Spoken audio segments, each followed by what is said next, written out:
Welcome back बच्चों, कैसे हो आप लोग। आई होप कि सभी लोगों ने लास्ट मिसलेनियस एग्जाम्पल वाला जो वीडियो लेक्चर था वो सभी लोगों ने कंप्लीट कर लिया होगा। ठीक है, उसमें लास्ट एग्जाम्पल मैंने आपको होमवर्क में दिया था। आई एम एक्सपेक्टिंग कि आप लोगों ने उसका आंसर निकाल लिया होगा। ठीक है, नहीं आया हो तो मुझे बोल देना, तो मैं उसका भी वीडियो बना दूंगा। ठीक है, तो अब हम चलते हैं मिसलेनियस एक्सरसाइज पे। तो मिसलेनियस एक्सरसाइज में क्या क्या है क्वेश्चन, तो आपको बता दें कि मिसलेनियस एक्सरसाइज पढ़ने से पहले हम लोगों ने अभी तक जो पढ़ा है उसकी बात कर लेता हूँ। ठीक है, तो हम लोगों ने लाइन पढ़ा और प्लेन पढ़ा इस चैप्टर में। ठीक है, तो जो लाइन जो पढ़े हमने, तो लाइन में क्या क्या पढ़ा हमने। पहला तो वो पढ़ा कि लाइन जो होती है हमारी वो किसी एक पॉइंट में से पास होती हो और किसी और एक वेक्टर के साथ पैरेलल हो तो उसका इक्वेशन क्या आता है वो पढ़ा हमने। लाइन के डायरेक्शन रेशियो, डायरेक्शन कोसाइन कैसे निकाले वो पढ़ा हमने। जब लाइन हमारी दो पॉइंट में से पास होती हो, क्या दो पॉइंट में से पास होती है तब उसका इक्वेशन क्या आता है वो पढ़ा हमने। लाइन के बीच के एंगल पढ़े हमने कि जब डायरेक्शन रेशियो, डायरेक्शन कोसाइन है ना दे रखे हो तब एंगल क्या निकालता है। फिर लाइन पैरेलल कब होती है, परपेंडिकुलर कब होती है, फिर बहुत ही इंपॉर्टेंट टॉपिक कोप्लेनर कब होती है लाइन। ठीक है, वो सारी चीजें हम लोगों ने लाइन के बारे में पढ़ा। उसके बाद हमने प्लेन के बारे में पढ़ा। तो प्लेन के बारे में क्या पढ़ा कि ओरिजिन से जो नॉर्मल दे रखा हो परपेंडिकुलर प्लेन को, तब उसका इक्वेशन क्या होता है उसको हम लोगों ने बोला, नाम दिया था normal form of the plane. उसके बाद किसी एक पॉइंट में से पास होता हो प्लेन और किसी दूसरे वेक्टर के साथ परपेंडिकुलर हो तब प्लेन का इक्वेशन क्या आता है वो चीज सीखा हमने। उसके बाद हम लोगों ने सीखा कि नॉन कोलिनियर पॉइंट होते हैं उनमें से पास होता प्लेन का इक्वेशन क्या होगा। ठीक है, कि नॉन कोलिनियर पॉइंट जो होंगे उनमें से पास होता प्लेन का इक्वेशन क्या होगा। ठीक है, लास्ट एग्जांपल में हमने उसका यूज किया था। उसके बाद ऐसी बात की हमने कि इंटरसेप्ट फॉर्म, कौन सा फॉर्म, इंटरसेप्ट फॉर्म, जो प्लेन का इंटरसेप्ट फॉर्म क्या होगा।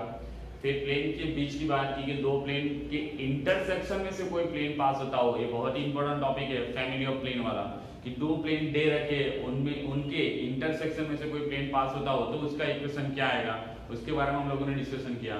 देन आफ्टर हम लोगों ने डिस्कशन किया अबाउट के एंगल बिटवीन प्लेन, कि दो प्लेन के बीच में एंगल निकालना हो तो किस तरह से निकालेंगे, कि भाई उनके जो नॉर्मल दे रखे उनके बीच में एंगल निकाल दो तो हमारे पास काम बन जाएगा, प्लेन का एंगल आ जाएगा, मतलब दो प्लेन के बीच का एंगल आ जाएगा। ठीक है, उसके बाद एक इंपॉर्टेंट टॉपिक सीखा था कि प्लेन एंड लाइन के बीच का एंगल। तो ये सारी चीजें हम लोगों ने अभी तक सीखी है। ठीक है, अब यहाँ पे उसी सारी चीजों को मिक्स करके यहाँ पे एक्सरसाइज बनी है, वो मिसलेनियस एक्सरसाइज है। तो यहाँ पे लाइन भी होगी, प्लेन भी होगी, तो सारी चीजें हमें देखनी है। ठीक है, तो स्टार्ट करता हूँ ज्यादा टाइम ना लेते हुए कि पहला क्वेश्चन क्या बोला जाता है।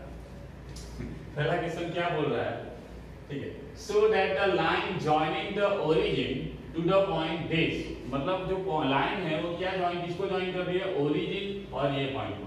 ठीक है, is perpendicular the line determined by the point this and this. अच्छा, मतलब ओरिजिन और ये पॉइंट को जॉइन करती हुई जो लाइन है वो, और इन दोनों पॉइंट को जॉइन करती हुई जो लाइन है वो एक दूसरे के साथ क्या होनी चाहिए, परपेंडिकुलर होनी चाहिए। ठीक है, तो बच्चों दो लाइन को परपेंडिकुलर शो करने के लिए हम लोग क्या कर लेते हैं, उनके डायरेक्शन रेशियो जो होते हैं उनका डॉट प्रोडक्ट हम क्या दिखा देते हैं, जीरो दिखा देते हैं। तो बच्चों यहाँ पे ओरिजिन ओ 0,0,0 ले लेता हूँ और पॉइंट ए ले लिया 2,a,a, तो OA लाइन ले लो, तो direction ratio of OA line, तो वो क्या आ जाएगा बच्चों, याद करो, स्मॉल a1 यहाँ पे लिख देता हूँ b1 और ये c1,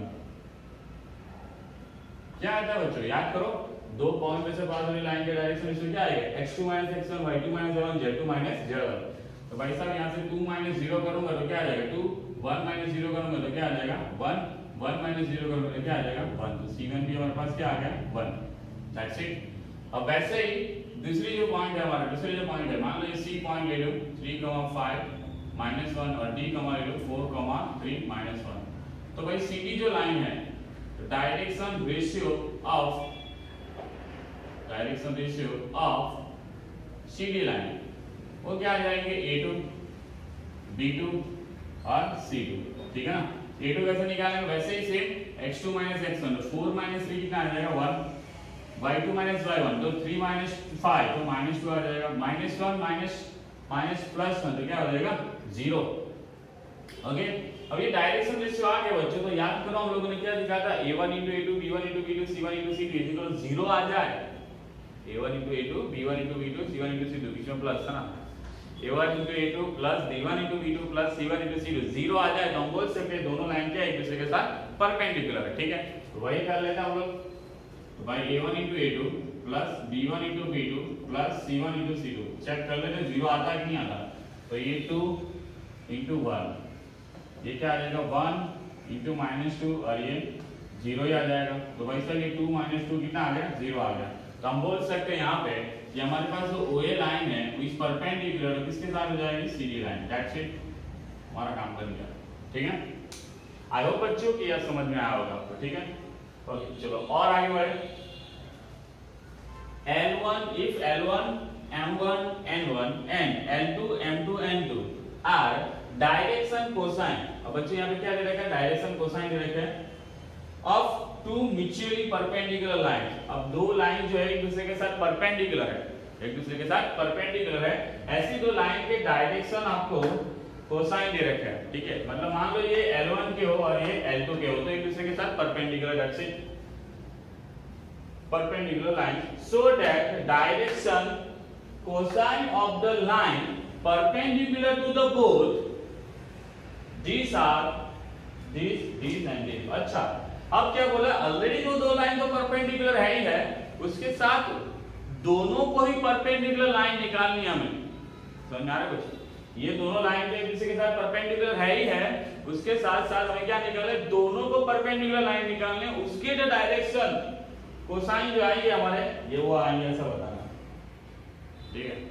तो क्या कर सकते हैं यहाँ पे बच्चों, है ना, तो दोनों का हम लोग क्रॉस प्रोडक्ट करें, ये दोनों डायरेक्शन कोसाइन का क्रॉस प्रोडक्ट कर लेंगे तो हमारे पास जो आएगा वो क्या हो जाएगा, थर्ड लाइन जो इन दोनों को परपेंडिकुलर है उसका हमारे पास क्या आ जाएगा, डायरेक्शन कोसाइन आ जाएगा।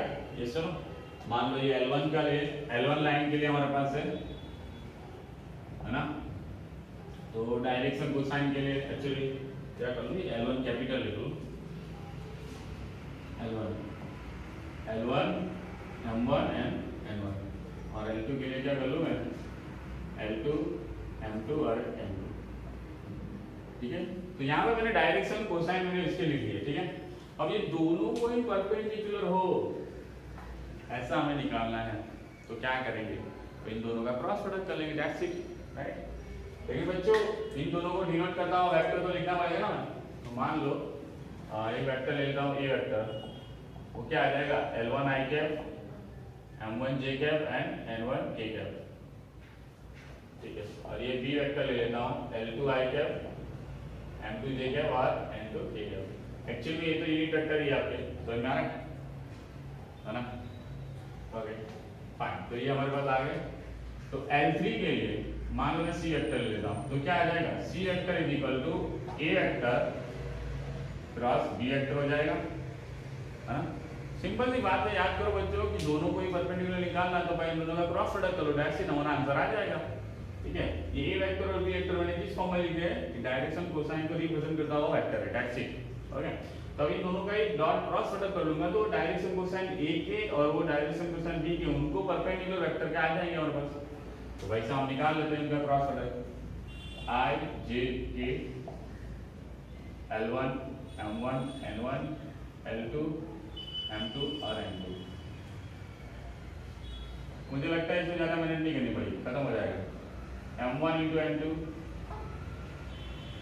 माइनस M2 into N1, ये क्या हो जाएगा, L1 into N2 minus L2 into N1 plus K cap, ये क्या आ जाएगा, L1 into M2 minus L2 into M1, ठीक है।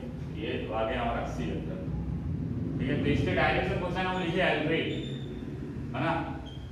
अब ये L1 M1 N1 आ गया, L2 M2 N3 आ गया, तो इसके लिए मैं L3, तो L3 क्या आ जाएगा, M1 N2 minus M2 N1 आ जाएगा, फिर M3 ले लो तो माइनस अंदर ले लेता हूँ, तो L2 N1 minus L1 N2 और ये N3 क्या आ जाएगा, L1 M2 minus L2 M1, ठीक है। तो ये हमारे पास क्या आ गया, डायरेक्शन कोसाइन आ गया किसके, ये दो लाइन जो है जिसके डायरेक्शन कोसाइन ऑलरेडी दे रखे थे, उन दोनों ही लाइन को परपेंडिकुलर जो लाइन आई उसके डायरेक्शन कोसाइन निकाल दी। ठीक है, आई होप बच्चों ये समझ में आया होगा। क्योंकि दो लाइन दे रखे हैं उनको परपेंडिकुलर निकालना होता है, हम क्या करते हैं उनका ही क्रॉस प्रोडक्ट कर लेते हैं डायरेक्शन का। हां, दैट्स इट, वही किया हमने। ओके फाइन, थोड़ा और आगे बढ़े। Find the angle between the lines which direction ratio are this and this. अच्छा, अब हमें दो लाइन के बीच का एंगल निकालना है जिसके डायरेक्शन रेशियो दे रखे हैं। अब उसके लिए फॉर्मूला तो आपको बताइए, cos theta is equal to क्या हो जाएगा, a1 a2 plus b1 b2। याद करो डायरेक्शन कोसाइन रेशियो दे रखा हो तो यही फॉर्मूला लगाते ना, a1 a2 plus b1 b2 plus c1 c2। फिर डिवीजन में under root a1 square b1 square c1 square और ये a2 स्क्वायर b2 स्क्वायर और ये c2 स्क्वायर। ठीक, हम लोग के पास यहाँ पे क्या है, डायरेक्शन रेशियो दे रखे हैं दो लाइन में। ठीक है, तो ये फॉर्मूला का यूज करेंगे और हमारे पास आंसर आ जाएगा। ठीक है, तो यहाँ पे a1 b1 और c1 क्या ले, ये a1 ये b1 ये c1, a2 b2 और c2 क्या ले, ये a2 b2 और c2। ठीक है, आप लिखना चाहो तो पहले लिख सकते हो, उसके बाद ये फॉर्मूला लगा सकते हो, कोई दिक्कत नहीं। ठीक है, जगह कॉम्बिनेशन में डायरेक्ट फॉर्मूला लगा दिया। अच्छा, अब क्या करते हैं, इन दोनों का डॉट प्रोडक्ट करना, देख लो है ना। ओके, तो कर लेते हैं। तो a1 a into this तुम्हें डायरेक्ट मल्टीप्लाई कर लो इसका, a1 a2 ही करना है तो डायरेक्ट मल्टीप्लाई कर लो। तो a into b कितना हो जाएगा, ab माइनस ac आ जाएगा। तो इसका इसके साथ तो भाई bc into minus sorry ab आ जाएगा। ओके, इसका भी इसके साथ हो गया, c का इसके साथ करो तो ac माइनस bc आ जाएगा। That's it. ठीक है, अब मुझे लग रहा है बच्चे ये तो ऊपर नीचे कट हो रहा है, देखो पूरा कट हो रहा है, ये कट हो गया, ये BC BC कट गया, AC AC भी कट गया, तो ऊपर तो जीरो ही आ गया, तो नीचे वाला लिखने की जरूरत ही नहीं है। ठीक है ना, तो वैसे ही रहने दो उसको, a1 square plus b1 square plus c1 square into a2 square plus b2 square plus c2 square. तो ऊपर जीरो आ गया, तो यहाँ पे क्या आ गया, cos थीटा इक्वल टू 0। क्या आ गया, cos थीटा इक्वल टू 0। मतलब क्या होगा, उनके बीच में कौन सा एंगल बन रहा है, थीटा का 0 कब होता है, सॉरी cos थीटा 0 कब होता है, जब π/2 होता है तब। ठीक है, मतलब वो दोनों लाइन क्या हो गई, एक दूसरे के साथ परपेंडिकुलर है। मतलब क्या हो गया, L1 is perpendicular to L2। तो समझ में आ रहा है। ठीक है, या फिर आप लोग डायरेक्टली भी नहीं, डायरेक्ट तो नहीं, चलो कोई बात नहीं, हमने ये फॉर्मूला लगाया, उसमें पता चला कि डॉट प्रोडक्ट 0 आ रहा है, तो मतलब पूरा 0 हो गया। cos थीटा 0 मतलब कब होता है 0, जब थीटा π/2 होता है। ठीक है, तो यहाँ पे हमें डायरेक्शन रेशियो दे रखा था, तो ये फॉर्मूला लगाया। यहाँ पे हमने डायरेक्शन कोसाइन दे रखा था, उनको दोनों को ही परपेंडिकुलर एक और लाइन है उसके डायरेक्शन कोसाइन निकालने थे, तो हम लोगों ने उनके बीच में क्रॉस कर दिया। यहाँ पे दो पॉइंट दे रखे थे जिनमें से पास वाली लाइन दे रखी थी, उनको परपेंडिकुलर निकालना था, तो हमने किया इसका डायरेक्शन रेशियो का यूज किया। तो बच्चों यहाँ पे आपको बता दूं कि ये चैप्टर को स्ट्रॉन्ग रखना है तो डायरेक्शन रेशियो वाली चीज तो आपको क्लियर कट आनी चाहिए, क्योंकि हर जगह वही यूज होता है, डायरेक्शन रेशियो या डायरेक्शन कोसाइन। ठीक है, डायरेक्शन कोसाइन तो रेयर केस में यूज होता है, लेकिन डायरेक्शन रेशियो तो हर जगह यूज होता है। ठीक है, तो प्लीज ये बात तो नोट कर ही लेना कि डायरेक्शन रेशियो आपको परफेक्टली आना चाहिए। ठीक है, ओके, अब थोड़ा और आगे बढ़ते हैं। क्वेश्चन नंबर 3 तक तो हो गया, अब क्वेश्चन नंबर 4 देख लेते हैं कि क्वेश्चन नंबर 4 क्या बोल रहा है। ठीक है, तो बच्चों क्वेश्चन नंबर 4, 5, 6 और 7 मैंने यहाँ पूरे बोर्ड पे कवर किए हुए। ठीक है, ओके फाइन, तो देख लेते हैं क्वेश्चन नंबर 4 क्या बोल रहा है। क्वेश्चन नंबर 4 क्या बोल रहा है कि find the equation of line parallel to the x axis and passing through the origin. अच्छा, अब बच्चों मैंने स्टार्टिंग में ही पढ़ा दिया था कि जब कोई line parallel to x axis होगी, याद करो पैरेलल टू एक्स एक्सिस होगी, तो उसके डायरेक्शन रेशियो क्या आएंगे, याद करो। एक्स एक्सिस को पैरेलल होगी तो मैंने क्या बताया था, 1, 0, 0। y एक्सिस को पैरेलल होगी तो 0, 1, 0 और z एक्सिस को होगी तो 0, 0, 1।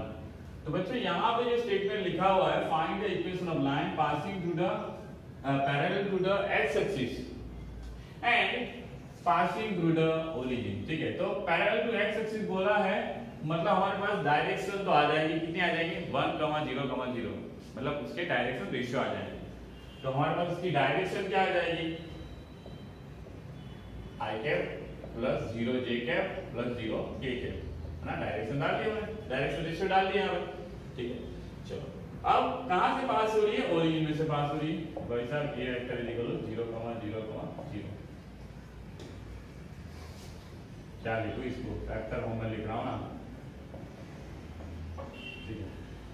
तो बच्चों इसका कार्टेशियन फॉर्म निकाल लो, क्योंकि इजी रहेगा। x - x1 by a1, y - y1 by b1 and z - z1 by c1। तो क्या हो जाएगा वो x - 0, x1 तो कितना है 0, ये कितना है 1, y - 0 by 0 and z - 0 by 0। That is your equation of line which is parallel to x axis and passing from the origin, ठीक है।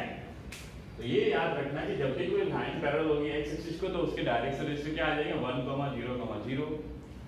y एक्सिस के साथ पैरेलल होगी तो क्या आ जाएगी 0, 1, 0, और z एक्सिस के साथ होगी तो 0, 0, 1। एक्सिस भी बोला नहीं जा रहा, जीवान की सब है, ठीक है। कोई बात नहीं, ओके। चलो अब क्वेश्चन नंबर 5 क्या बोल रहा है, if the coordinate of the points a b c d 1, 2, 3, 4, 5, 7, -4, -3, -6 and 2, 9, 2 respectively, then find the angle between lines ab and c। अच्छा तो बच्चों यहाँ पे हमें एंगल निकालना है ab और cd के बीच में, और हमारे पास a b c और d सभी के कोऑर्डिनेट दे रखे हैं। तो क्या हम लोग AB का डायरेक्शन रेशियो निकाल सकते हैं, क्या हम लोग CD का डायरेक्शन रेशियो निकाल सकते हैं।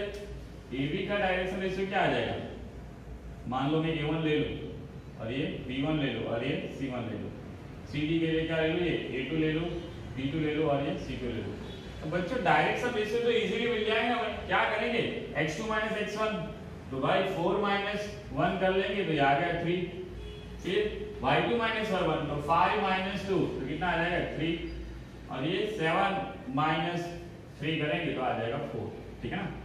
तो दो पॉइंट में से पास हो रही लाइन का डायरेक्शन रेशियो कैसे निकालना वो तो पता होना चाहिए ना। कौन सा फॉर्मूला है, x2 - x1 वो हमें a दे देगा, y2 - y1 b दे देगा, और z2 - z1 दैट इज हमारा c आ जाएगा, ठीक है। तो a b c हमारा आ गया, वो क्या हो गया हमारा डायरेक्शन रेशियो। तो मैंने ab लाइन के डायरेक्शन रेशियो यहां पे निकाल दिए 1, 3 और 3 और 4।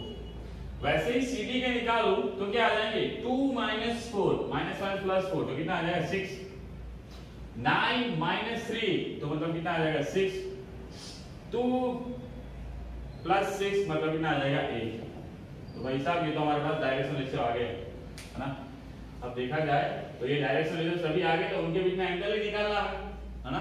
तो डायरेक्शन रेशियो आ गए तो एंगल निकालने के लिए फॉर्मूला तो हमारे पास है कौन सा, cos θ = a1 * a2 + b1 * b2 + c1 * c2 divided √a1² + b1² + c1² * √a2² + b2² + c2²। तो वो फॉर्मूला लगा के हम काम कर सकते हैं, ठीक है। अच्छा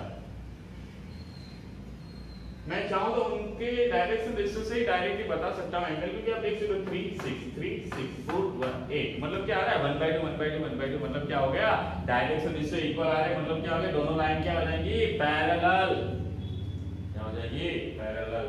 समझ में आ रहा है कुछ, है ना। तो उनके बीच में एंगल क्या होगा कुछ सोच लो, ठीक है।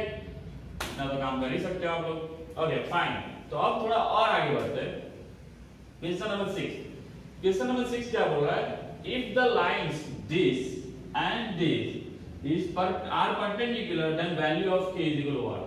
बच्चों मैंने कई बार बोला है कि ये परपेंडिकुलर पैरेलल है ना, वो वाले कॉन्सेप्ट के एमसीक्यू आएंगे ही आएंगे, तो ये दिमाग में बात बिठा के रखना, ठीक है।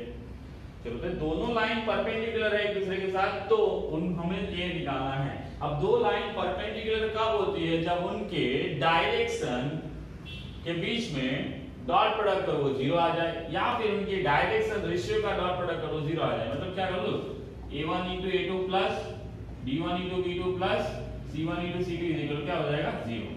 यहाँ पे हमारे पास a1 है, b1 है और c1 है, पूरा स्टैंडर्ड फॉर्म में ही है। देख लो पहले ऊपर स्टैंडर्ड फॉर्म में होना चाहिए, तो स्टैंडर्ड फॉर्म में ही ये सारी चीजें। देख लो x minus x1 y minus z1 z minus z1, यहाँ पे भी x minus x1 y minus z1 z minus z1 पूरा सेट है। तो भाई साहब हमारे पास a b और c a1 b1 c1 a2 b2 c2 आगे सारे इसमें रख दो और सॉल्व कर देते हैं। ठीक है, चलो डॉट पटाइएगा ना, 3 माइनस 9 क्या आ जाएगा, ये कितना आ जाएगा प्लस 2 क्या आ जाएगा, और ये कितना आ जाएगा माइनस 10 इज इक्वल टू 0। तो कितना आ रहा है 7k इज इक्वल टू 10। ठीक है, तो 7k इज इक्वल टू 10 है, तो k इज इक्वल हमारे पास क्या हो जाएगा 10/7। ये इज इक्वल कितना हो गया, सॉरी बच्चों यहाँ पे गलती कर दी, ये -7 आ जाएगा। ठीक है, तो ये क्या आ जाएगा -10/7। ठीक है, ओके, तो हमारे पास ये भी आ गया k की वैल्यू। ओके, अब थोड़ा और आगे बढ़ते हैं क्वेश्चन नंबर 7 की तरफ। तो क्वेश्चन नंबर 7 थोड़ा अजीब है, लेकिन थोड़ा अलग है, क्योंकि अभी तक ऐसा क्वेश्चन किया ही नहीं। ठीक है, लेकिन है सिंपल, छोटी सी बात है, कुछ ज्यादा नहीं। Find the vector equation of the line passing to the point 1, 2, 3। मतलब एक लाइन का वेक्टर इक्वेशन निकालना जो कौन से पॉइंट में से पास हो रही है 1, 2, और ये 3। मैंने उसका पोजीशन वेक्टर बना दिया a vector and perpendicular to the plane. ओ मतलब क्या बोला है, ऐसी लाइन है जो प्लेन को क्या है परपेंडिकुलर, इसका हमें इक्वेशन चाहिए। मतलब प्लेन को परपेंडिकुलर लाइन का इक्वेशन चाहिए। तो हमारे पास प्लेन लाइन जिसमें से पास होती है वो तो पॉइंट है। अब हमारे पास फिर क्या चाहिए, लाइन की डायरेक्शन चाहिए। लाइन की डायरेक्शन आ जाए तो हमारा काम बन जाएगा। लाइन की डायरेक्शन आप देख सकते हो इस तरफ होगी या फिर इस तरफ होगी, मतलब ऊपर नीचे आप देख सकते हो प्लेन के अंदर की तरफ बाहर की तरफ। तो क्या करें, हमें डायरेक्शन चाहिए। तो बच्चों आपको पता होगा कि यहाँ पे जो प्लेन का इक्वेशन आपको दे रखा है उसमें जो हमारा नॉर्मल वेक्टर होता है क्या है 2i cap 2j cap -5k cap, वो हमारा क्या होता है प्लेन को परपेंडिकुलर होता है। अब प्लेन को परपेंडिकुलर मतलब क्या हो गया, क्या बोल सकते हैं हम लोग, ये डायरेक्शन जो होता है लाइन की डायरेक्शन हो गई कि नहीं हो गई, मतलब n वेक्टर हमारा क्या हो गया b वेक्टर बन गया डायरेक्शन वेक्टर, इसके लिए लाइन के लिए। तो इक्वेशन ऑफ लाइन क्या फॉर्मूला लगा लेंगे, r vector is equal to a vector plus lambda b vector. ठीक है, तो वेक्टर फॉर्म में निकालना था ना, इसलिए वेक्टर फॉर्म में लिख रहा हूं। ठीक है, तो a वेक्टर कितना आ जाएगा i कैप 2j कैप और ये 3k cap plus lambda time ये आ जाएगा ik कैप 2j कैप और -5k कैप। ठीक है, तो ये हमारे पास क्या आ गया बच्चों, इक्वेशन ऑफ लाइन आ गया जो परपेंडिकुलर है प्लेन को। ठीक है, आई होप बच्चों कि एक तीनों दिन कितने करवाए मैंने 1 2 3 4 क्वेश्चन करा, पूरे समझ में आ गए होंगे। ठीक है, ओके, तो देख लेना, अभी तक हम लोगों ने 7 क्वेश्चन पूरे कंप्लीट कर लिए हैं। ठीक है,